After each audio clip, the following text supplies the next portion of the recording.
I thought I was going to a simple company lunch to celebrate my son's promotion. Instead, I became the target of the most humiliating public dismissal I've ever experienced. My name is Margaret Chen, and this is how I discovered that the child I raised with endless love and sacrifice had grown into someone who saw me as nothing more than an embarrassment to his carefully crafted image. Before we jump back in, tell us where you're tuning in from, and if this story touches you, make sure you're subscribed, because tomorrow, I've saved something extra special for you. Let me take you back to that scorching Tuesday afternoon in August, when everything I thought I knew about my relationship with my son came crashing down. It was August 23, 2023, and I was standing in front of my bedroom mirror, carefully adjusting the navy blazer I'd bought specifically for this occasion. My son David had called me 3 days earlier, his voice buzzing with excitement, as he told me about his promotion to senior marketing director at Hartwell Technologies. "Mom, you have to come to the celebration lunch," he'd said, and I could hear the genuine enthusiasm in his voice. "The whole executive team will be there, and I want them to meet the woman who made it all possible." Those words had filled my heart with such pride and joy. After 32 years of single motherhood, working double shifts as a registered nurse to put David through private school and then Stanford University, hearing him acknowledge my role in his success felt like the greatest victory of my life. I'd spent those 3 days planning every detail of my appearance. This wasn't just any lunch. This was my moment to finally meet the people who worked alongside my brilliant son, to see the professional world he'd built for himself, to be recognized as the mother who had somehow managed to raise a Stanford graduate while working nights at San Francisco General Hospital. The restaurant David had chosen was Meridian, one of those upscale establishments in downtown San Francisco, where tech executives made deals over $40 entrees and $100 bottles of wine. I'd researched the menu online, practiced pronouncing some of the fancier dish names, and even watched YouTube videos about proper dining etiquette at business lunches.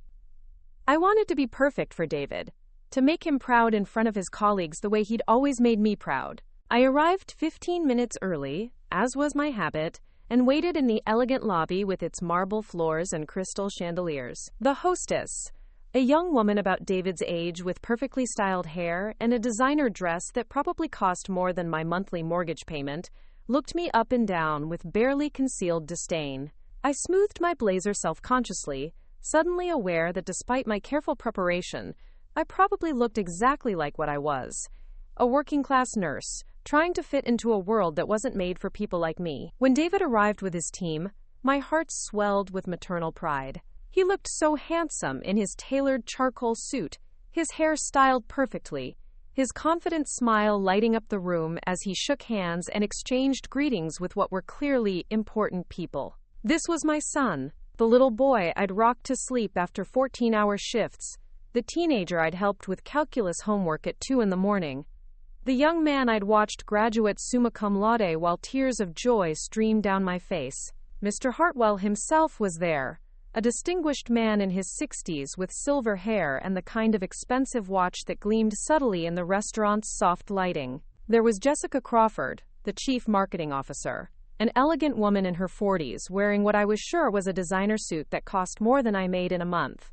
The chief technology officer, Marcus Webb, looked like he'd stepped out of a tech magazine, all casual confidence and understated wealth. David introduced me with what seemed like genuine enthusiasm. "Everyone, I'd like you to meet my mother, Margaret Chen. She's the reason I'm here today. The woman who worked nights as a nurse to put me through Stanford."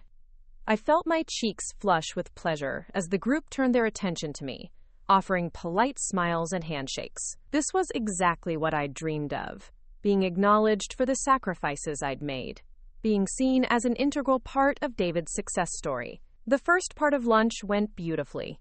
I sat quietly, mostly listening as they discussed quarterly projections and market strategies, feeling proud every time David contributed something insightful to the conversation. When Mr. Hartwell asked about my work at the hospital, I shared a few carefully chosen stories about my 30 years in nursing, making sure to keep them brief and professional. I thought I was doing well, fitting in seamlessly with David's professional world. The conversation eventually turned to childhood stories, as these things often do when parents are present. Jessica Crawford was sharing a funny anecdote about her father's attempts to teach her golf when Mr. Hartwell turned to me with an indulgent smile. "I bet you have some great stories about David growing up." What was he like as a kid? This was my moment. This was exactly the kind of question I'd been hoping for. The chance to share the sweet, funny memories that had sustained me through all those difficult years of single parenthood. My face lit up as I launched into one of my favorite stories about David. "Oh, he was such a character," I began, my voice warm with maternal affection. When David was 8 years old, he decided he was going to start his own business selling lemonade. But not just any lemonade, mind you. He spent weeks perfecting his recipe, adding mint from our little herb garden and honey instead of sugar. He made these adorable hand-drawn signs and even created a customer loyalty punch card system. I was getting animated now, my hands gesturing as I painted the picture of my enterprising little boy. He set up his stand every Saturday for an entire summer, rain or shine. The neighborhood kids loved him, but the real breakthrough came when Mrs. Patterson, our elderly neighbor, told all the ladies in her book club about David's lemonade. Suddenly, he had a regular customer base of retired teachers who would walk over specifically to buy from him. The executives were smiling politely, but I was so caught up in my maternal pride that I didn't notice the growing tension in David's posture, the way his jaw was tightening with each detail I shared. By the end of that summer, he'd saved enough money to buy himself a Game Boy. But the sweetest part was what he did with the extra money. He bought me a bouquet of grocery store flowers and a card that said, "Thank you for helping me be a businessman, Mom." I still have that card in my jewelry box. I paused, expecting to see the same warm appreciation on the faces around the table that I felt whenever I told this story. Instead, I was met with polite, but clearly forced smiles, and what felt like an awkward silence. Mr. Hartwell cleared his throat and turned the conversation back to business matters, but I could sense that something had shifted in the atmosphere. As lunch progressed, I found myself feeling increasingly out of place. The conversation had moved on to topics that were completely foreign to me, complex business strategies and industry terminology that might as well have been spoken in a different language. Preparing and narrating this story took us a lot of time. So if you are enjoying it, subscribe to our channel. It means a lot to us. Now, back to the story. I tried to contribute when I could, sharing observations from my work in healthcare when they discussed employee wellness programs, offering my perspective on customer service based on my years of interacting with patients and their families. But with each comment I made, I noticed David becoming more withdrawn, more tense. His responses to my contributions became shorter, more dismissive. When I mentioned how the hospital had implemented a new patient satisfaction survey system, David actually interrupted me mid-sentence to redirect the conversation to something else entirely. The final blow came when dessert was being served. The group was discussing their plans for the upcoming weekend, and Jessica mentioned that she was taking her teenage daughter shopping for college dorm supplies. Without thinking, I jumped into the conversation with enthusiasm. "Oh, that takes me back," I said, my voice filled with nostalgia. When David was preparing for Stanford, we spent an entire weekend at Target, getting everything he needed for his dorm room. I still remember how excited he was about picking out his first set of real sheets, and we must have spent an hour in the storage section trying to find the perfect underbed organizers. I was smiling at the memory, but when I looked at David, his face had gone completely white. The polite interest on his colleagues' faces had shifted to something that looked almost like pity. I didn't understand what was happening until David spoke, his voice cold and cutting in a way I'd never heard before. "Mom," his tone was sharp enough to stop all conversation at the table. "I think that's probably enough childhood stories for today. These people don't need to hear about our Target shopping trips." The way he said Target made it sound like something shameful, something embarrassing that needed to be hidden from his sophisticated colleagues. I felt heat rush to my cheeks, confusion and hurt flooding through me in equal measure. "I was just sharing a nice memory, David. I thought they might enjoy hearing about your college preparations." But even as I said it, I could hear how my voice had gotten smaller, less confident. David's laugh was harsh and completely devoid of warmth. "Mom, you're embarrassing me. These are serious business professionals, not a bunch of nurses swapping stories in a hospital break room. Maybe it would be better if you just listened for the rest of lunch instead of trying to contribute to conversations you don't really understand." The silence that followed was deafening. I could feel every pair of eyes at the table shifting between David and me. The uncomfortable energy of people witnessing something they wished they weren't seeing. Mr. Hartwell looked genuinely shocked, Jessica Crawford was staring at her dessert plate like it held the secrets of the universe, and Marcus Webb was checking his phone with the desperate intensity of someone who wanted to be anywhere else. But the most devastating part wasn't the public humiliation, though that was painful enough. It was the look in David's eyes when he said those words. There was no warmth, no recognition of the woman who had sacrificed everything for his success. There was just cold embarrassment, as if my very presence in his professional world was something to be tolerated rather than celebrated. I managed to get through the rest of the lunch by staying completely silent, my hands folded in my lap, my eyes focused on my untouched creme brulee. When the meal finally ended and people began making their polite goodbyes, I stood up on unsteady legs and gathered my purse with as much dignity as I could muster.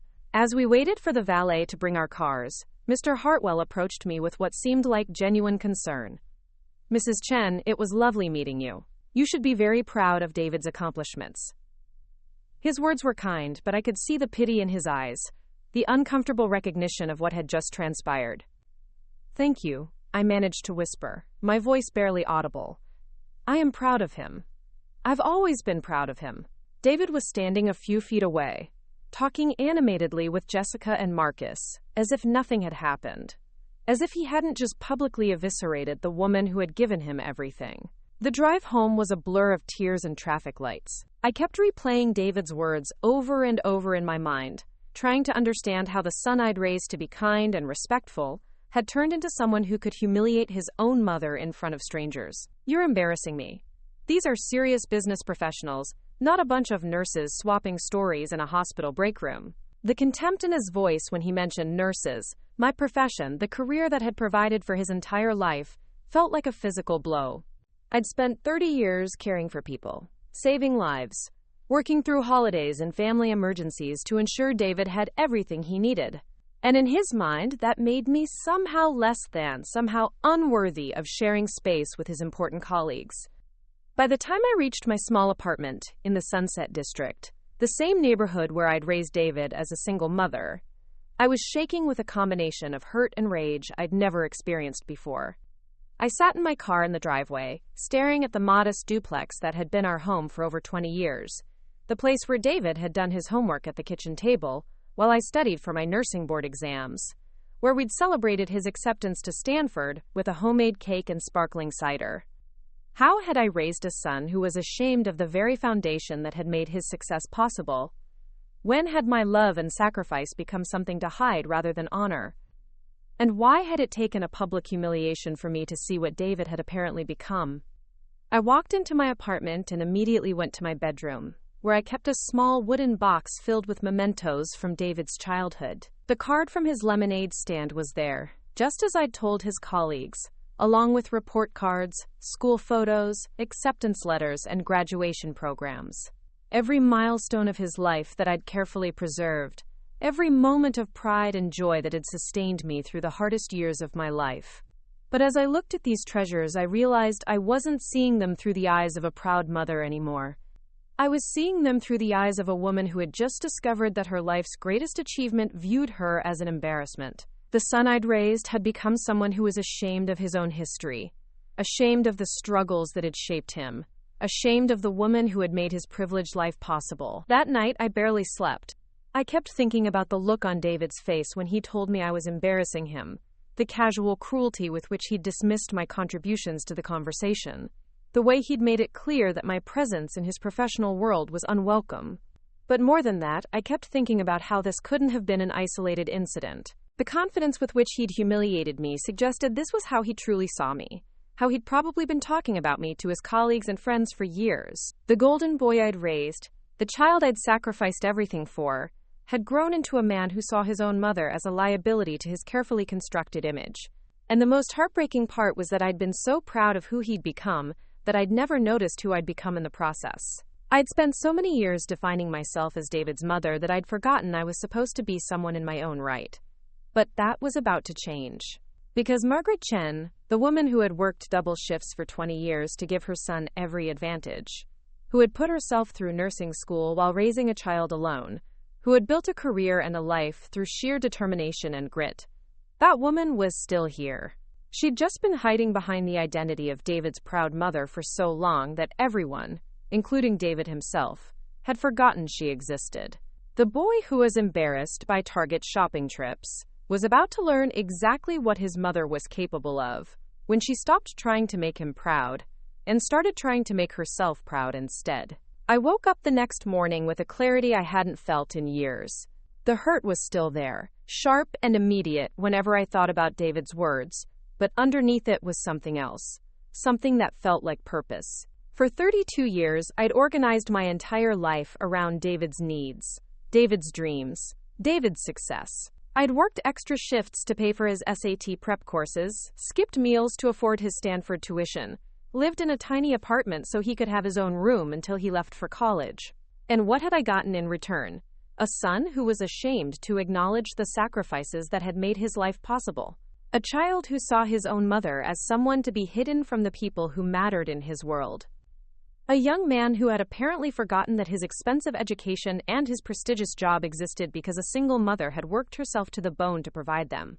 But as I sat at my kitchen table that Wednesday morning, drinking coffee from the same mug I'd used for 15 years, I realized something important. David's success wasn't just his achievement. It was mine too. Every good grade, every scholarship, every opportunity he'd received had been built on the foundation of my sacrifice. And if he wanted to pretend that foundation didn't exist, that was his choice. But he didn't get to erase me in the process. I called in sick to work for the first time in 3 years and spent the day doing something I hadn't done since David was in high school. I researched him, not as his proud mother keeping track of his accomplishments, but as someone trying to understand exactly what kind of man my son had become.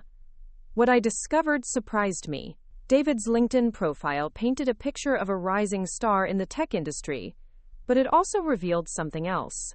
His bio mentioned his Stanford education, his various professional achievements, his volunteer work with local tech nonprofits. But there was no mention of his background, no acknowledgement of the struggles that had shaped him, no recognition of the family that had supported his journey. It was as if David Mitchell had sprung into existence fully formed at Stanford University, with no history, no context, no mother who had worked 3 jobs to make his dreams possible. He'd crafted an image of himself as someone who belonged in the world of expensive restaurants and tech executives, someone whose success was inevitable rather than hard-fought. I spent hours looking through his social media profiles, his professional networks, his public appearances at industry events. In every photo, every interview, every professional presentation, David appeared as the polished executive he'd become. But there was no trace of the little boy who'd sold lemonade to save for a Game Boy, no hint of the teenager who'd helped me balance our checkbook every month, no acknowledgement of the young man who'd once written thank you cards to his mother for making his dreams possible. He'd erased me from his story so completely that I began to wonder if I'd imagined our entire relationship. Had I been deluding myself about the closeness we'd shared? Had David been embarrassed by me for years while I remained obliviously proud of his every achievement? The more I researched, the more I understood that David's humiliation of me wasn't an isolated incident or a moment of poor judgment. It was the culmination of years of careful image management, years of distancing himself from anything that didn't fit the narrative he'd created about his own success. But there was something else I discovered in my research. Something that made my pulse quicken with an emotion I couldn't quite identify. Hartwell Technologies, the company where David worked, the place where he'd built his carefully crafted professional identity, wasn't just any tech company. It was a mid-sized firm that specialized in healthcare technology, with a particular focus on patient management systems and electronic health records. The irony wasn't lost on me. My son, who was embarrassed by my career as a nurse, who dismissed my colleagues as people who swapped stories in break rooms, was building his success in a company that existed entirely to serve the healthcare industry, the very industry where I'd spent 30 years of my life, the field where I'd developed expertise that David apparently considered worthless. I kept digging, learning everything I could about Hartwell Technologies. The company had been founded 12 years earlier by Thomas Hartwell, the distinguished man I'd met at lunch. It had grown steadily but wasn't publicly traded, which meant it was still privately owned. Recent industry reports suggested the company was exploring options for expansion, possibly looking for investors or considering acquisition offers. As a healthcare professional with 3 decades of experience, I understood the industry Hartwell Technologies served better than most investors would. I knew the pain points hospitals faced with their current systems, the regulatory challenges that shaped purchasing decisions, the practical needs of healthcare workers that often got overlooked by tech developers who'd never worked in a clinical setting. More importantly, I had something else that most investors lacked. I had savings. 30 years of careful financial management, of living below my means, of investing my extra shift's overtime pay instead of spending it. Money I'd been planning to use for retirement, for travel, for all the things I'd deferred while focusing on David's future. Money that David had never known about because he'd never bothered to ask about my financial situation, never shown interest in my life beyond how it intersected with his needs. To him, I was just his nurse mother who lived in a small apartment and worked at a public hospital. He had no idea that his embarrassing mother had been quietly building a substantial nest egg for 30 years. That evening, I made the first of many phone calls that would change both our lives forever. I contacted a financial advisor who specialized in healthcare industry investments, a woman named Patricia Reyes, who'd helped several nurses I knew plan for their retirements. "Patricia, I need to understand something about private company acquisitions," I said, my voice steady despite the rapid beating of my heart. Specifically, I want to know what it would take to buy a controlling interest in a healthcare technology company with about 200 employees and annual revenues in the 30 million range. The conversation that followed was eye-opening in ways I hadn't expected. Patricia explained the process of due diligence, the importance of understanding a company's financial health, the various structures possible for acquisition deals. But more than that, she helped me understand that my background in healthcare wasn't just relevant to such an investment. It was actually an advantage. "Margaret," she said, her voice excited, "healthcare technology is one of the hottest investment sectors right now, but most investors don't understand the industry from a practical standpoint. Your clinical experience gives you insights that could be incredibly valuable in evaluating and improving these companies." Over the next several days, I found myself diving deeper into a world I'd never imagined entering. I hired a lawyer who specialized in mergers and acquisitions, a sharp woman in her 40s named Linda Morrison, who reminded me of the kind of nurse manager who could run a busy emergency room with calm efficiency. Linda walked me through the complexities of corporate acquisitions, explaining how due diligence worked, what kinds of financial information I'd need to review, how leverage buyouts could work in my favor. But she also asked me the hard questions about my motivations. "Margaret," she said during our second meeting, "I need to understand what you're trying to accomplish here. Buying a company isn't just a financial decision, it's a life-changing commitment. Are you doing this as an investment opportunity, or are you trying to prove a point to your son?" I thought about her question for a long time before answering. Initially, I'd been motivated by hurt and anger, by the desire to show David that his embarrassing mother was more capable than he'd given her credit for. But as I'd learned more about Hartwell Technologies, as I'd studied their business model and their market position, I'd realized something important. This wasn't just about David anymore. This was about me reclaiming my own sense of worth, my own identity, beyond being someone's mother. For 30 years, I'd defined my success through David's achievements. But David's success had never really been mine to claim. It was time to build something that belonged to me alone. "Both," I told Linda honestly. "I want to prove a point, but I also think this could be a legitimate business opportunity. I understand the healthcare industry in ways that most investors don't. I see problems with current systems that could be solved with better technology. And I have the financial resources to make this work." Linda nodded approvingly. "Then let's do our homework and see if the numbers support your instincts." The homework phase took 6 weeks and revealed more about Hartwell Technologies than David probably knew despite working there for 3 years. The company was profitable, but not growing as quickly as its competitors. They had solid contracts with several regional hospital systems, but were struggling to break into larger markets. Their technology was competent but not innovative, and their marketing strategy was too focused on features rather than solving real problems for healthcare providers. Most importantly, I discovered that Thomas Hartwell was quietly exploring exit strategies. At 67, he was ready to step back from day-to-day operations, but hadn't found a buyer who understood the healthcare industry well enough to maintain the company's relationships with existing clients. From my perspective as someone who'd worked in hospitals for 3 decades, I could see exactly what Hartwell Technologies was doing wrong and exactly how to fix it. Their patient management system was technically sound, but didn't reflect the actual workflow of busy nursing units. Their electronic health records integration was clunky because it had been designed by programmers who'd never watched a nurse try to chart patient information during a hectic shift. These weren't unfixable problems. They were opportunities for someone who understood both the technology and the healthcare environment to create something genuinely useful. By October, I was ready to make my move. I had my financing in place, my legal team assembled, and my acquisition strategy mapped out. More importantly, I had something I'd been missing for months: a sense of my own worth that had nothing to do with anyone else's opinion of me. The irony of the situation wasn't lost on me. My son, who'd been embarrassed by my career in healthcare, was about to discover that his mother's expertise in that same field was valuable enough to buy the company where he worked. The woman he'd dismissed as someone who swapped stories in hospital break rooms was about to become his boss. But this wasn't about revenge, even though I knew it would feel like vindication. This was about Margaret Chen finally stepping into her own power, finally claiming credit for her own expertise, finally building something that belonged to her, rather than living in the shadow of someone else's achievements. David had taught me an important lesson with his public humiliation. He'd shown me that no amount of sacrifice and devotion would earn me respect if I didn't first respect myself. He'd made it clear that being proud of someone else's success wasn't enough if I had no success of my own to point to, so I was going to build my own success.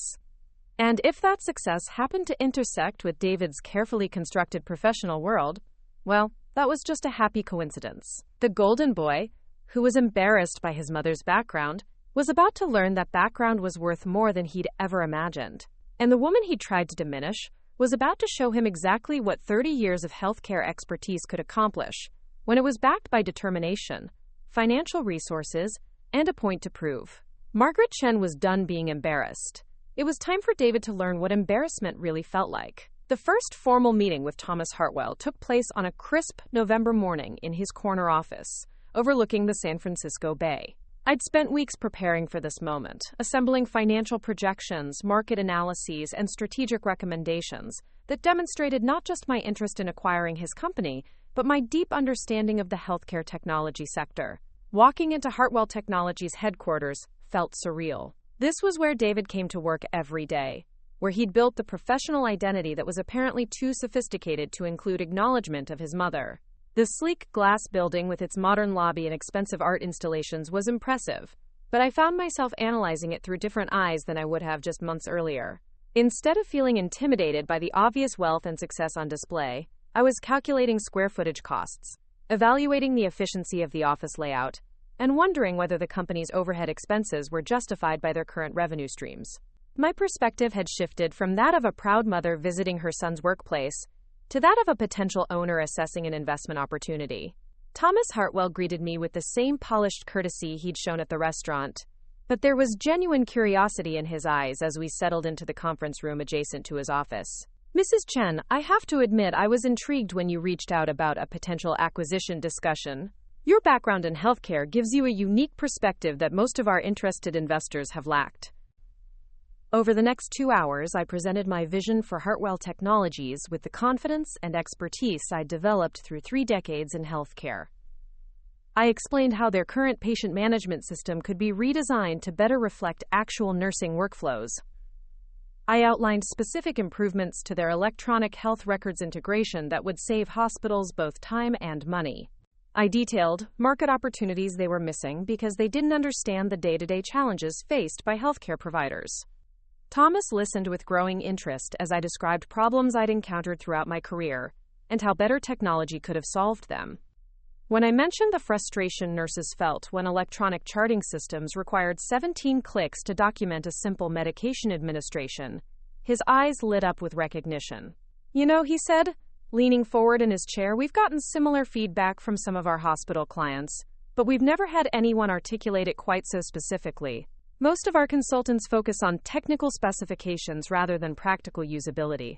That's because most of your consultants have never actually used these systems in a clinical setting, I replied. They've never tried to chart patient information while managing 4 critical care patients during a night shift. They've never experienced the frustration of technology that's supposed to make your job easier, actually making it more complicated and time-consuming. As our conversation continued, I could see Thomas beginning to view me not just as a potential buyer, but as someone who could genuinely improve his company's products and market position. He shared concerns about their slow growth in recent years, their difficulty competing with larger tech companies, and his personal desire to find a successor who would maintain the company's commitment to serving healthcare providers, rather than just extracting maximum profits. By the end of our meeting, we'd moved beyond preliminary discussions to serious negotiations. Thomas was clearly impressed by my industry knowledge and my financial capacity to complete the acquisition. But more than that, he seemed relieved to have found someone who understood his company's mission and could build on the foundation he'd created. We scheduled a series of follow-up meetings to discuss specifics: purchase price, transition timeline, employee retention strategies, and my plans for the company's future direction. Thomas also granted me access to conduct thorough due diligence, reviewing financial records, client contracts, and internal operations that would give me a complete picture of what I was potentially buying. The due diligence process took 3 weeks and confirmed my initial assessment that Hartwell Technologies was a solid company with unrealized potential. Their financials were healthy but conservative, their client relationships were strong but underexploited, and their technology was competent but not cutting edge. In other words, it was exactly the kind of company that could benefit from leadership that understood both the healthcare market and the importance of innovation. During this time, I maintained my normal routine at the hospital, working my regular shifts while spending my free time reviewing contracts and financial statements. My colleagues had no idea that their quiet, dedicated coworker was in the process of acquiring a technology company. David certainly had no idea that his embarrassing mother was about to become his employer. The secrecy was necessary for several reasons. The acquisition process required confidentiality agreements to protect both parties' interests. More personally, I wanted to be absolutely certain I could complete the purchase before anyone in my family knew what I was planning. The last thing I wanted was to announce my intentions, only to have the deal fall through, leaving me looking foolish and David feeling vindicated in his assessment of my capabilities. But there was another reason for the secrecy, one that took me several weeks to fully acknowledge. I was enjoying the process of building something entirely my own, of making decisions based on my own judgment, rather than someone else's needs or expectations. For the first time in over 30 years, I was pursuing a goal that had nothing to do with being a good mother, a dedicated nurse, or a supportive family member. I was simply being Margaret Chen, entrepreneur and investor. The feeling was intoxicating. Every meeting with lawyers and financial advisors, every analysis of market trends and competitive positioning, every strategic decision about the company's future direction reinforced my growing confidence in my own capabilities. I wasn't just buying a company to prove a point to David, though that motivation still simmered beneath the surface. I was discovering that I had talents and interests I'd never explored because I'd been too busy supporting other people's dreams.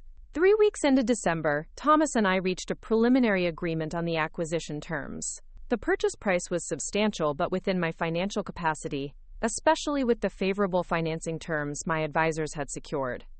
More importantly, Thomas agreed to stay on for 6 months as a consultant, helping me transition into ownership while maintaining relationships with key clients and employees. We scheduled the final signing for January 15th, which would give both our legal teams time to finalize all the paperwork and regulatory approvals. Thomas suggested we keep the change of ownership confidential until the transition was complete, partly to avoid disrupting ongoing client relationships, and partly to prevent competitors from trying to poach employees during the uncertainty period. This timeline meant I had about 4 weeks to prepare for the most satisfying moment of this entire process.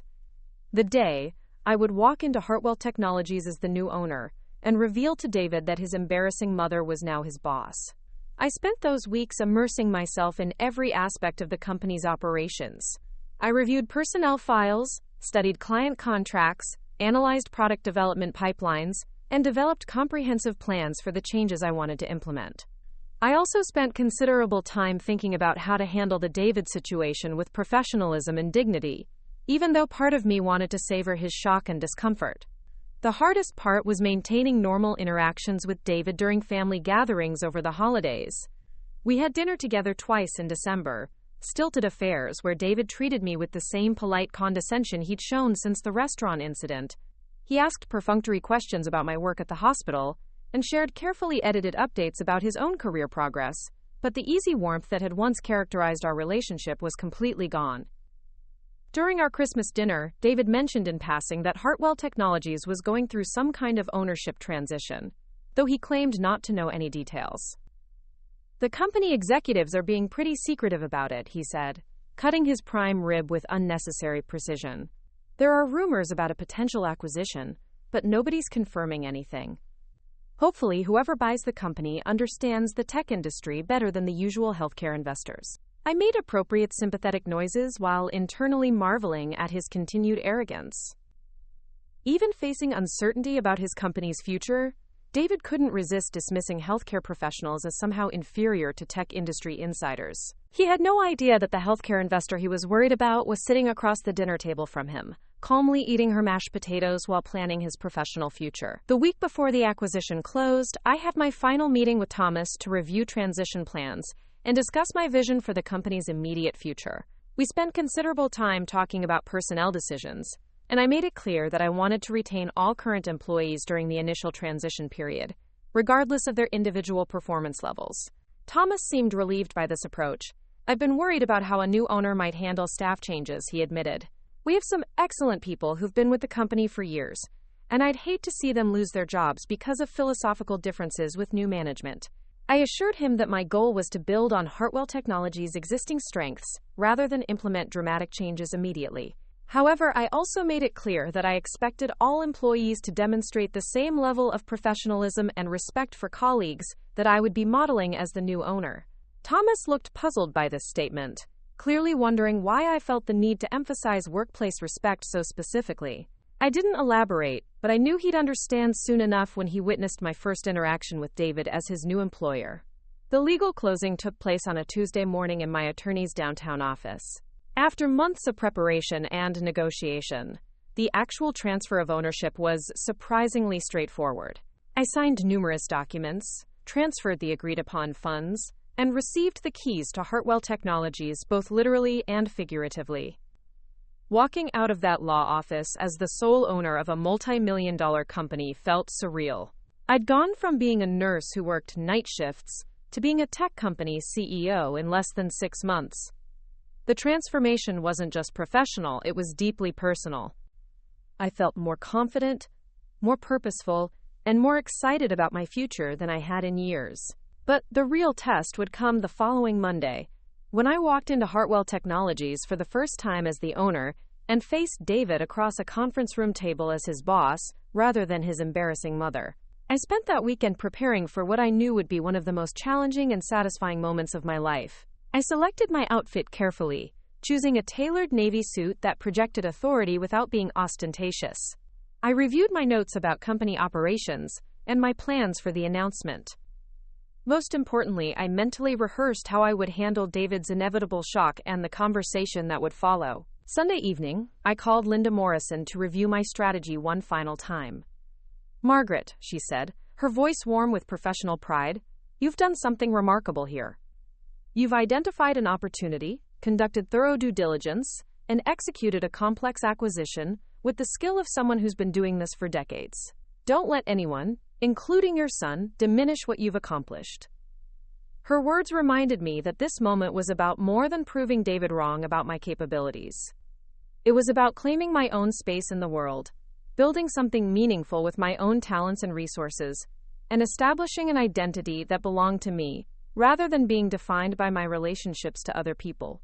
Monday morning dawned clear and cold, with the kind of bright winter sunlight that made San Francisco's glass towers gleam like jewels. I arrived at Hartwell Technologies at exactly 8:30 minutes before the all-hands meeting Thomas had scheduled to announce the ownership transition. The security guard in the lobby looked surprised when I introduced myself as the new owner, but he quickly issued me a temporary badge and directed me to the executive floor. Thomas met me at the elevator with a warm handshake and genuine excitement about beginning our working relationship. As we walked toward the main conference room where the announcement would take place, I could see employees gathering in small groups, their conversations animated with curiosity about the company's new direction. Several people glanced my way with polite interest, clearly wondering who the professionally dressed woman accompanying their former boss might be. David was already in the conference room when we arrived, sitting in his usual spot near the head of the table and scrolling through his phone with the casual confidence of someone who assumed his position was secure regardless of corporate changes. He glanced up when Thomas and I entered, offering his boss a respectful nod before his eyes moved to me with mild curiosity. For a moment, our gazes met across the conference room, and I saw the exact instant when recognition dawned in his eyes. His face went through a series of expressions: shock, confusion, disbelief, and finally a kind of panicked embarrassment that made me almost feel sorry for him. Almost. Thomas called the meeting to order and began his prepared remarks about the ownership transition, praising the company's achievements under his leadership and expressing confidence in its future under new ownership. David sat frozen in his chair, his eyes fixed on me with growing horror as the implications of my presence became clear. "It gives me great pleasure," Thomas concluded, "to introduce Margaret Chen, your new owner and CEO. Margaret brings 30 years of healthcare industry experience and a deep understanding of our market that will help Hartwell Technologies reach its full potential. I know you'll give her the same dedication and professionalism you've shown me over the years." The applause that followed was polite but enthusiastic, with most employees clearly relieved that the uncertainty about their company's future had been resolved. Several people approached me after the formal presentation to introduce themselves and express their eagerness to work under my leadership. David remained in his seat throughout these interactions, his face pale and his hands clenched in his lap. I could see him struggling to process the reality that his embarrassing mother, the woman whose stories about Target shopping trips had humiliated him just months earlier, was now in charge of his professional destiny. When the crowd began to thin, I approached David's chair with the same calm professionalism I'd maintained throughout the morning. "David," I said, my voice warm but businesslike, "I'd like to schedule a private meeting with you this afternoon to discuss your role going forward. Shall we say 2 o'clock in my office?" He managed to nod and mumble something about checking his calendar, but his voice was barely audible and his usual confident demeanor had completely evaporated. As I walked away to begin my first day as CEO of Hartwell Technologies, I couldn't help but think about how dramatically our relationship had shifted in just a few months. The son who'd been embarrassed by his mother's presence at a business lunch was now going to have to request time off from that same mother. The young man who'd dismissed my career as unworthy of his sophisticated colleagues was now dependent on my approval for his continued employment. The professional who'd made it clear that I didn't belong in his world was about to discover that I now owned his world entirely. But more than the satisfaction of this reversal, I felt genuine excitement about the challenges ahead. I had a company to run, products to improve, employees to lead, and a vision to implement. For the first time in my adult life, my primary identity wasn't defined by taking care of someone else. I was Margaret Chen, CEO, and I was ready to show everyone, including David, exactly what that meant. The golden boy who'd been embarrassed by his mother's background was about to learn that background had been valuable enough to buy his entire professional future. And the woman he tried to diminish was about to show him what 3 decades of healthcare expertise could accomplish when it was backed by determination, financial resources, and a company to transform. Our 2 o'clock meeting was going to be very interesting indeed. At exactly 2 o'clock, David knocked on my office door with the hesitant uncertainty of someone approaching a situation they couldn't control or predict. The confidence that had always characterized his professional demeanor was nowhere to be seen as he stood in my doorway, shifting his weight from foot to foot like a nervous teenager, rather than the polished executive he'd presented himself as just hours earlier. "Please, come in and have a seat," I said, gesturing toward the chair across from my desk with the same calm authority I'd perfected during 30 years of managing crisis situations in hospital settings. David walked slowly into the office that had belonged to Thomas Hartwell just that morning, his eyes taking in the changes I'd already begun implementing. I'd spent my lunch hour personalizing the space, replacing Thomas's sailing photographs with artwork that reflected my own tastes, and adding a few carefully chosen items that spoke to my background and values. On the bookshelf behind my desk, I'd placed my nursing school graduation photo next to my recent business and healthcare management texts. My 30-year service pin from San Francisco General sat prominently on the desk where David couldn't miss it. The message was subtle, but unmistakable. This office now belonged to someone whose expertise and accomplishments were worthy of respect, regardless of whether that person had once shopped at Target or worked night shifts to support her family. David settled into the chair across from me, his hands clasped tightly in his lap, his usual easy confidence replaced by visible anxiety. For several moments, we looked at each other across the mahogany desk, the weight of our completely transformed relationship settling between us like an invisible barrier. "Mom," he began, then stopped himself, clearly uncertain about how to address me in this new context. "I mean, Mrs. Chen. Margaret. I'm not sure what to call you now." "In this office, you can call me Margaret or Ms. Chen," I replied evenly, my voice professional but not unkind.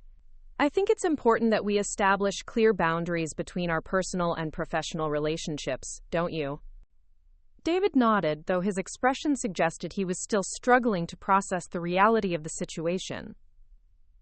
"I can see that you have questions," I continued, leaning back in my chair with the relaxed posture of someone completely comfortable with their authority.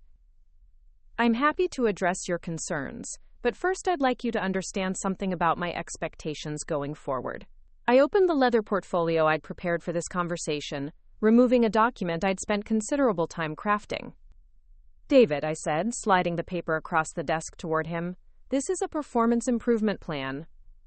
It outlines the changes I expect to see in your professional conduct and the timeline for implementing those changes." David's face went white as he picked up the document, his eyes scanning the detailed requirements I'd laid out. The plan addressed several specific areas where his behavior had fallen short of acceptable professional standards, with particular emphasis on workplace respect, collaborative communication, and acknowledgement of diverse perspectives and backgrounds. Under the section titled Respectful Communication with Colleagues, I'd written, "Employee will demonstrate consistent respect for all team members, regardless of their educational background, socioeconomic status, or professional history. Employee will refrain from dismissive comments about colleagues' qualifications or contributions to workplace discussions." Another section, Collaborative Leadership, specified that David would be required to participate in monthly training sessions on inclusive management practices and would need to demonstrate improved skills in valuing diverse viewpoints during team meetings and client interactions. The most pointed section addressed professional representation of company values. "Hartwell Technologies values the healthcare professionals we serve," I'd written.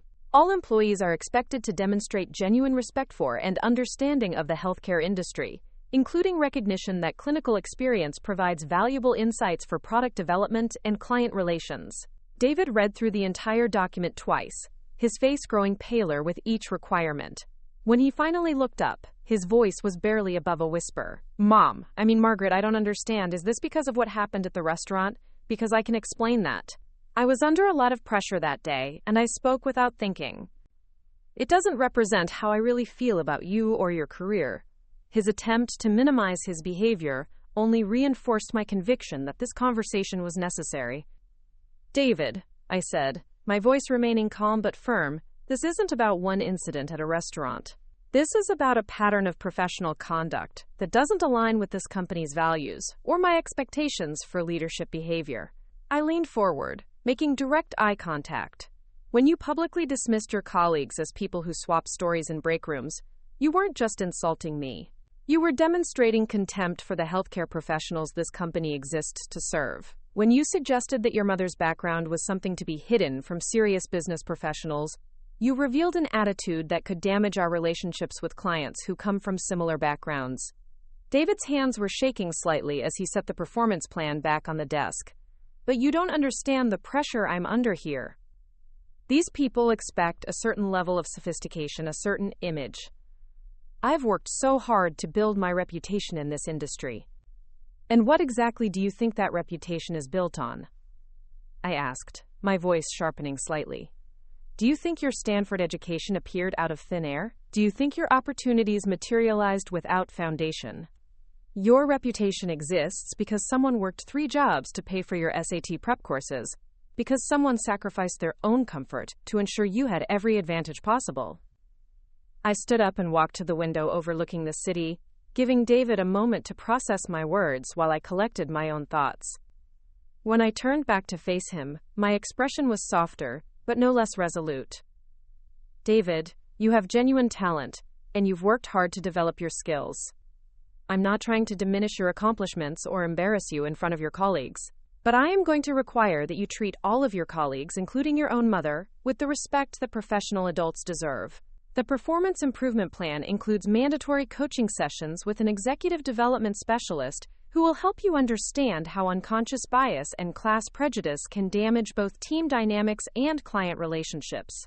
You'll also be participating in our new initiative to improve product development by incorporating more direct feedback from healthcare workers. David's voice was small when he finally spoke. What if I can't meet these requirements? What if I fail to improve according to your timeline? I returned to my desk and sat down, maintaining eye contact with my son across the mahogany surface that now represented the boundary between my personal feelings and my professional responsibilities. Then you'll face the same consequences as any other employee who fails to meet performance standards, I said simply. Hartwell Technologies expects all employees to demonstrate respect for our clients and colleagues. That expectation applies to everyone, regardless of their relationship to management. The silence that followed was heavy with unspoken emotions. David sat frozen in his chair, clearly struggling to reconcile the woman he'd dismissed as embarrassing with the professional authority figure now determining his career trajectory. I could see him trying to find an angle, a way to appeal to our personal relationship that might soften the professional consequences of his behavior. Mom, he said finally, abandoning the formal address he'd attempted earlier. I know I hurt your feelings at the restaurant. I know I said things that were cruel and unfair. Can't we just talk about this as family instead of making it a work issue? I appreciated his acknowledgement of the harm he'd caused, but I also recognized the manipulation in his request. David, our personal relationship will always be important to me, but it can't be a factor in my professional decisions. You've built your career on the principle that work and personal life should be separate. I'm simply applying that same principle to my own management approach. Besides, I continued, gathering the papers on my desk with deliberate efficiency, this conversation isn't really about our family dynamic. It's about whether you can adapt to working for a company that values healthcare expertise and treats all employees with dignity, regardless of their background. David made one final attempt to regain some control over the situation. What about the other employees? What are they going to think when they find out you're my mother? Won't that create problems for both of us? I smiled for the first time during our meeting, though there was little warmth in the expression. David, I think you'll find that most of your colleagues are more interested in working for someone who understands their industry than they are in office gossip about family relationships. And those who do have concerns about nepotism will quickly see that I'm holding you to higher standards than I apply to anyone else. I stood up, signaling that our meeting was concluding. You have 2 weeks to review the Performance Improvement Plan and schedule your first coaching session. Your immediate supervisor will continue to be Marcus Webb, who will be monitoring your progress and providing regular feedback. I expect our next formal review meeting to demonstrate significant improvement in the areas we've discussed. David stood as well, moving toward the door with obvious reluctance. Before he reached the threshold, he turned back one more time. Margaret, I really am sorry about the restaurant. I never meant to hurt you the way I did. For just a moment, I allowed my expression to soften, revealing the mother who still loved her son despite his cruel behavior. David, I appreciate your apology, and I accept it. But apologies only matter if they're followed by changed behavior. Show me that you've learned from this experience. Show me that you can be the kind of man I raised you to be, and we'll rebuild both our personal and professional relationships from there. After David left my office, I sat alone for several minutes, processing the complexity of emotions the conversation had stirred up. There was satisfaction in finally addressing his behavior directly, relief at establishing clear professional boundaries, and genuine hope that this experience might help him develop into a more thoughtful and respectful person.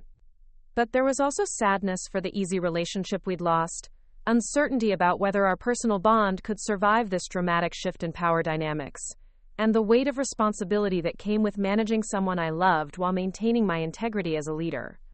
Over the following weeks, I threw myself into running Hartwell Technologies with the same dedication and attention to detail I'd brought to my nursing career. I met with department heads to understand their challenges and priorities, reviewed product development timelines to identify opportunities for improvement, and began implementing the client feedback systems I'd envisioned during my due diligence process. The changes I introduced were informed by my healthcare background, but implemented with the business acumen I'd developed through months of acquisition preparation. We launched a new user experience research program that brought actual nurses and doctors into our development process, ensuring that our software solutions addressed real workflow challenges rather than theoretical problems. I also established partnerships with several nursing schools and healthcare management programs, creating internship opportunities that brought fresh perspectives into our traditionally tech-focused environment. These initiatives not only improved our products, but also demonstrated to employees and clients that Hartwell Technologies genuinely valued healthcare expertise. David's response to his performance improvement plan was initially reluctant but gradually became more engaged as he began to understand the business advantages of the changes I was implementing.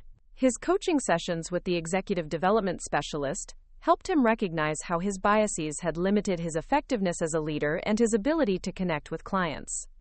More importantly, the feedback sessions with healthcare workers opened his eyes to the practical challenges our software was supposed to solve. For the first time, David began to see his mother's nursing background not as something embarrassing, but as a valuable source of insights that could drive innovation and improve client satisfaction. The transformation wasn't immediate or complete, but it was genuine.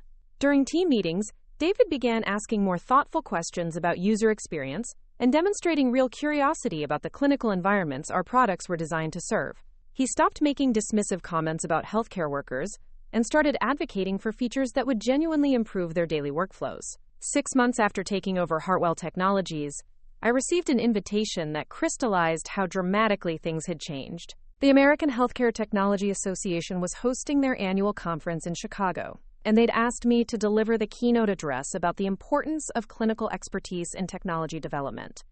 The irony wasn't lost on me that I'd been invited to speak at a major industry conference about the very expertise my son had once considered embarrassing. More satisfying still was the fact that David would be attending the conference as part of our company's delegation, giving him a front-row seat to see his mother being recognized as a thought leader in the field he'd worked so hard to master. The keynote address was scheduled for the conference's opening morning, with an audience of over 1,000 healthcare technology professionals, investors, and clinical leaders. As I stood at the podium looking out at the sea of faces, I thought about the journey that had brought me to this moment. 18 months earlier, I'd been a single nurse whose greatest pride came from her son's achievements. I'd defined my worth through his success and accepted his assessment that my background was something to be hidden rather than celebrated. The woman who'd sat quietly through that humiliating restaurant lunch would never have imagined she'd be delivering a keynote address to industry leaders about the value of clinical experience in technology development. But as I began my presentation, sharing specific examples of how my nursing background had informed product improvements at Hartwell Technologies, I felt completely comfortable in my own authority.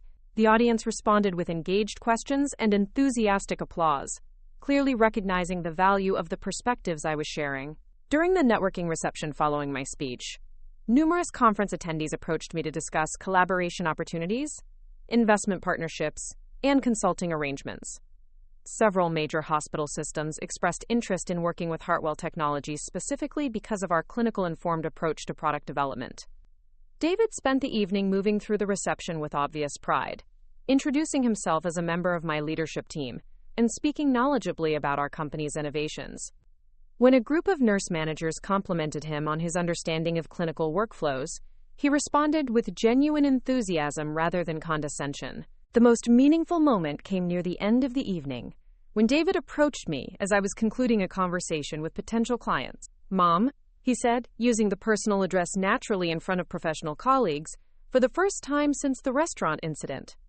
"I wanted you to know how proud I am of what you've accomplished with the company. You've transformed not just our products, but our entire approach to serving healthcare providers." His words carried none of the forced politeness or strategic calculation I'd grown accustomed to hearing from him. This was genuine appreciation from a son who'd finally learned to see his mother's expertise as valuable rather than embarrassing. That evening, as we shared a quiet dinner away from the conference crowds, David offered the apology I'd been waiting to hear for over a year. "Mom, I need you to understand something about that day at the restaurant. I wasn't embarrassed by your stories or your background. I was embarrassed by my own insecurity, by my fear that I didn't really belong in that world of expensive restaurants and sophisticated executives." He paused, gathering his thoughts before continuing. "I thought if I could distance myself from anything that reminded people of my working-class background, I could somehow become the person I was pretending to be. But watching you command that conference today, seeing how respected you are in this industry, I realize I was trying to hide the very foundation that made my success possible." David's acknowledgement meant more to me than any professional recognition or business achievement could. But what meant even more was seeing the man he was becoming, someone who could appreciate diverse perspectives, value different kinds of expertise, and treat all people with dignity regardless of their background. The restaurant incident that had seemed like such a devastating betrayal had ultimately become the catalyst for both of us to discover who we really were when we stopped trying to be who we thought others expected us to be. David learned that authentic confidence came from embracing his history rather than hiding from it. I learned that my expertise and accomplishments had value independent of anyone else's recognition or approval. A year later, Hartwell Technologies had grown into one of the most respected healthcare technology companies in the region, known for products that actually improved the daily lives of healthcare workers rather than simply meeting technical specifications. Our client satisfaction scores were the highest in the industry, our employee retention rates had improved dramatically, and our revenue had increased by 40%.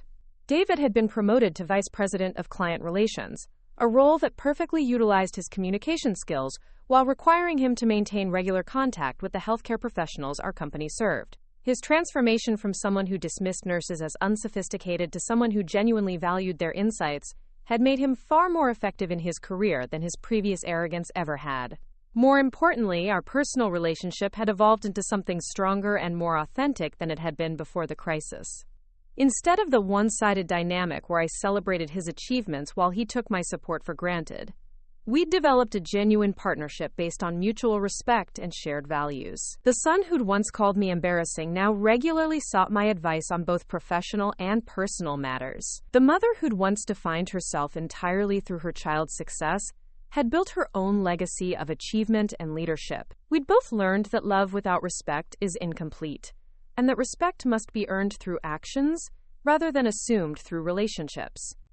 The golden boy who'd been embarrassed by his mother's background had discovered that background was actually the source of wisdom and strength that could guide his own growth. The woman who'd been dismissed as someone who swapped stories in hospital break rooms had proven that those stories contained insights valuable enough to transform an entire company. Looking back, I realized the wooden box that had contained those divorce papers in the original story had been a gift in disguise, forcing Diana to discover her own worth. Similarly, David's cruel words at that restaurant had been a painful gift, forcing me to stop seeking validation from others and start building something worthy of my own respect. Sometimes the people who hurt us most deeply are the ones who inadvertently teach us the most important lessons about our own strength and value. Sometimes being called embarrassing is exactly the motivation we need to become truly impressive. The months following the Healthcare Technology Conference brought changes to Hartwell Technologies that exceeded even my most optimistic projections. The keynote address had positioned our company as an industry leader in clinical-informed technology development, and the resulting business opportunities required us to expand our operations significantly. By October, we'd hired 15 new employees, including 3 registered nurses who joined our product development team as clinical consultants. Watching these healthcare professionals work alongside our software engineers created exactly the kind of collaborative environment I'd envisioned when I first acquired the company. The nurses brought practical insights about workflow challenges that our programmers had never considered, while the engineers offered technical solutions that could transform how healthcare providers managed their daily responsibilities.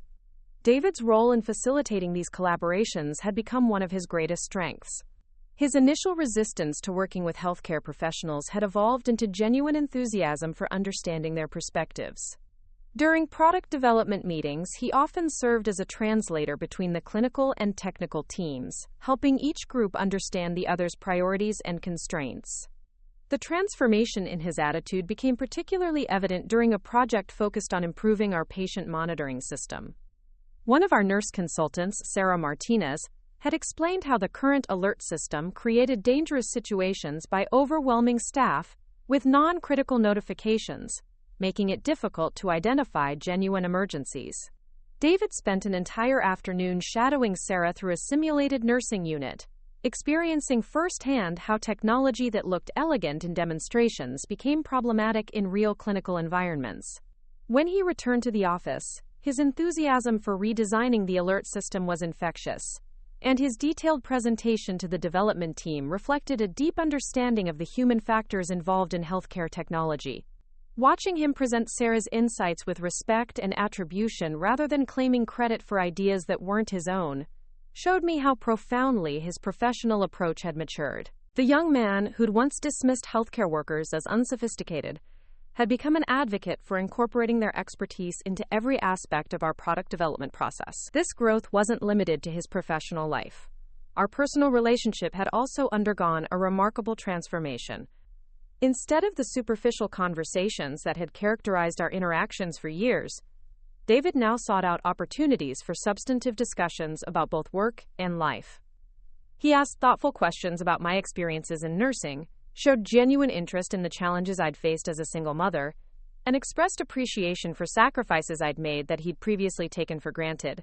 The shift became most apparent during our monthly dinner tradition, which we'd established after the conference to maintain regular personal connection outside of work. These meals had evolved from stilted affairs marked by careful politeness into comfortable conversations between two adults who genuinely enjoyed each other's company. During one particularly memorable dinner in November, David shared something that revealed the depth of his transformation. "Mom, I've been thinking about what you said at the conference about clinical expertise being undervalued in technology development. I realize now that I spent years undervaluing your expertise because I was afraid it somehow diminished my own accomplishments."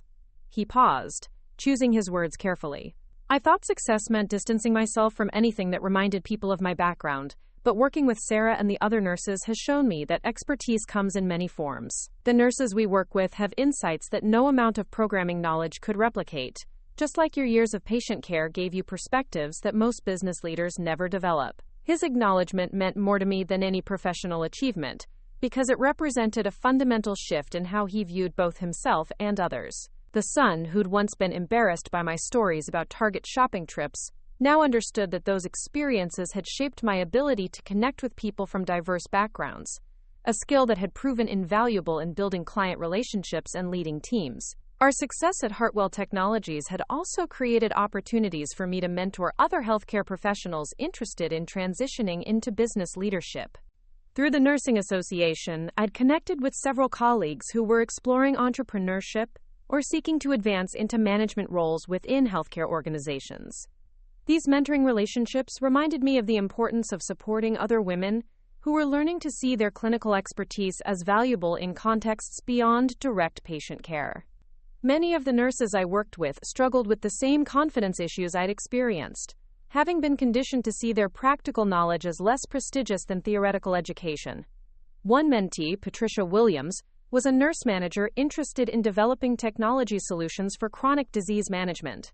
She had brilliant ideas based on decades of working with diabetic patients, but she doubted whether her insights would be taken seriously by investors or technology developers. "Patricia," I told her during one of our coaching sessions, "your understanding of patient behavior and care coordination is exactly what the healthcare technology industry needs. Don't apologize for your background or try to minimize your clinical experience. That experience is your competitive advantage." Helping Patricia develop confidence in her own expertise while building business skills gave me a different perspective on my own journey. I began to understand that my success with Hartwell Technologies wasn't just a personal victory, but part of a larger movement toward recognizing and valuing diverse forms of professional knowledge. This realization led me to establish the Chen Foundation for Healthcare Innovation, a nonprofit organization dedicated to supporting healthcare professionals who wanted to develop technology solutions or advance into business leadership roles. The foundation provided mentorship, funding, and educational resources for nurses, therapists, social workers, and other clinical professionals with entrepreneurial aspirations. David volunteered to serve on the foundation's board of directors, bringing his marketing expertise and industry connections to support our mission. Watching him advocate passionately for healthcare professionals seeking business opportunities completed his transformation from someone embarrassed by clinical backgrounds to someone actively promoting their value. The Foundation's first major initiative was a fellowship program that paired experienced healthcare professionals with technology companies seeking clinical insights for product development. The program created paid consulting opportunities for nurses and other clinical staff, while helping tech companies develop more effective solutions for healthcare providers. When we announced the fellowship program at the following year's Healthcare Technology Conference, the response exceeded our expectations. Over 200 healthcare professionals applied for the initial 20 fellowship positions, while 30 technology companies requested to participate as host organizations. The success of the fellowship program attracted attention from major healthcare systems and technology corporations interested in replicating our model. Within 6 months, we'd received inquiries from organizations across the country wanting to establish similar programs that bridged the gap between clinical expertise and technology development. These developments positioned me as a thought leader, not just within Hartwell Technologies, but across the broader healthcare innovation ecosystem. Speaking engagements, consulting opportunities, and board positions with other companies filled my calendar with professional activities that would have seemed impossible when I was working night shifts at San Francisco General. Yet the most satisfying aspect of this success wasn't the recognition or financial rewards, but the knowledge that I was creating opportunities for other healthcare professionals to be valued for their expertise.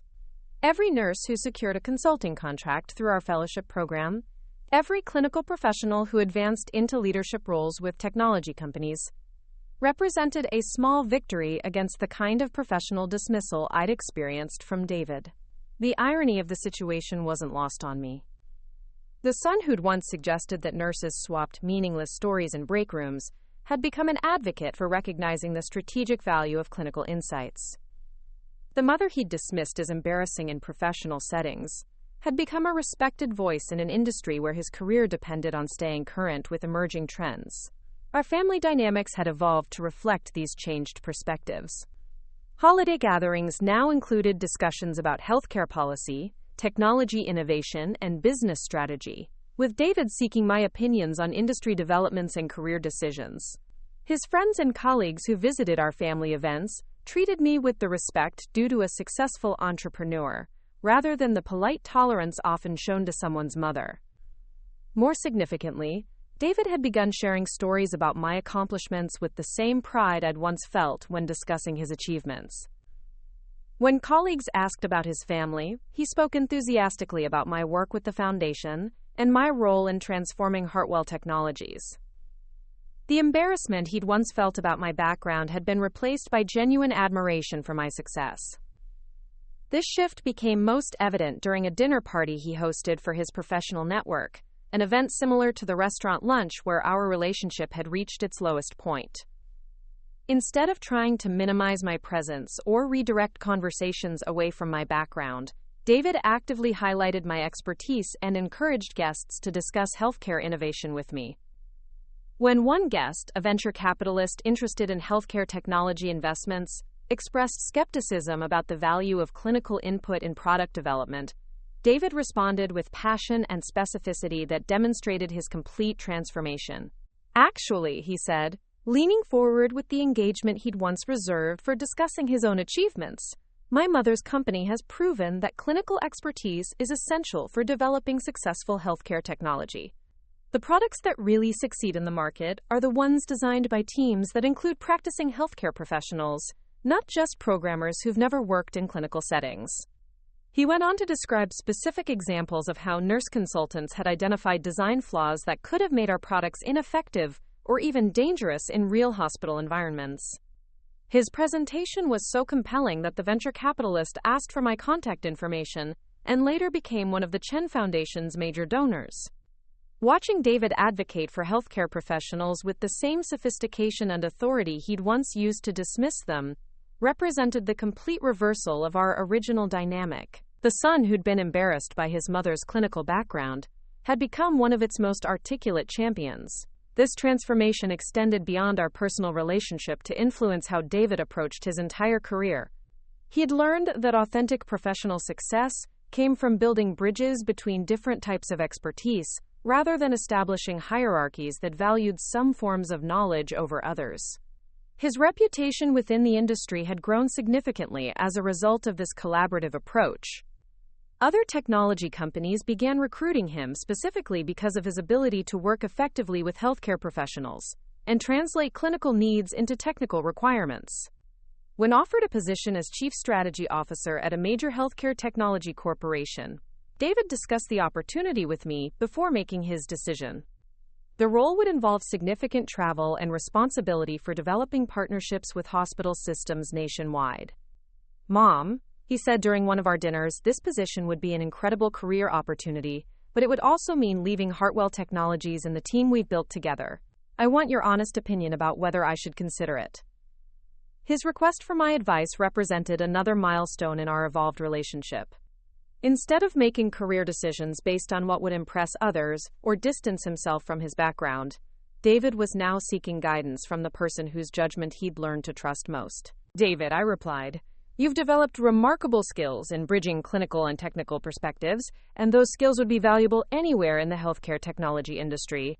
The question isn't whether you're qualified for the position, but whether it aligns with your long-term goals and values." We spent the evening discussing his aspirations, his concerns about leaving the collaborative environment at Hartwell Technologies, and his interest in having broader influence on healthcare innovation. By the end of our conversation, David had decided to accept the position, recognizing that his next career phase should involve sharing the lessons he'd learned about valuing diverse expertise. His departure from Hartwell Technologies was marked by genuine sadness from colleagues who'd witnessed his transformation and valued his collaborative leadership style. The farewell reception we organized became a celebration of how much our company culture had evolved since I'd acquired it 3 years earlier. During his farewell remarks, David addressed the assembled team with the same authenticity he'd learned to bring to all his professional interactions. "When I started working here," he said, "I thought success meant impressing people with how sophisticated and polished I could appear. But working with all of you has taught me that real success comes from learning to value different perspectives and finding ways to combine diverse types of expertise." He paused, looking directly at me. "My mother taught me that lesson in the most effective way possible, by showing me what could be accomplished when clinical expertise is properly valued and supported. Everything I've learned about collaborative leadership, I learned by watching her transform this company." The applause that followed was warm and sustained, reflecting genuine appreciation for both David's contributions and his personal growth during his time at Hartwell Technologies. For me, it represented the completion of a journey that had begun with public humiliation and evolved into mutual respect and professional partnership. 6 months after David's departure, Hartwell Technologies was acquired by the same corporation that had hired him, in a transaction that valued our company at 5 times what I'd paid for it 3 years earlier. The acquisition was specifically motivated by our reputation for clinical-informed product development and our successful model for integrating healthcare professionals into technology teams. The financial success of the acquisition was satisfying, but more meaningful was the knowledge that our approach to valuing clinical expertise had been validated by the broader industry.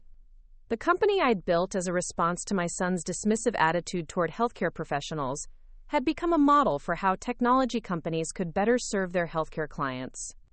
As I prepared to transition out of daily operations at Hartwell Technologies, I reflected on how dramatically my life had changed since that painful lunch at Meridian restaurant. The woman who'd been embarrassed by her son's public dismissal had built a successful company, established a foundation supporting healthcare innovation, and become a recognized leader in an industry that had once seemed completely foreign to her. More importantly, the son who'd been ashamed of his mother's background had learned to see that background as a source of wisdom and strength. Our relationship had evolved from one-sided devotion to genuine partnership based on mutual respect and shared values. The golden boy who'd called his mother embarrassing had discovered that embarrassment was just fear in disguise, And that real confidence came from embracing rather than hiding from the experiences that had shaped him. The woman who'd been dismissed as someone who swapped stories in hospital break rooms had proven that those stories contained insights valuable enough to transform an entire industry. Sometimes the most painful moments in our relationships become the catalysts for the most profound growth. Sometimes being called embarrassing is exactly the motivation we need to become truly impressive. And sometimes the people who hurt us most deeply are the ones who inadvertently teach us the most important lessons about our own worth and potential. Up next, you've got 2 more standout stories right on your screen. If this one hit the mark, you won't want to pass these up. Just click and check them out.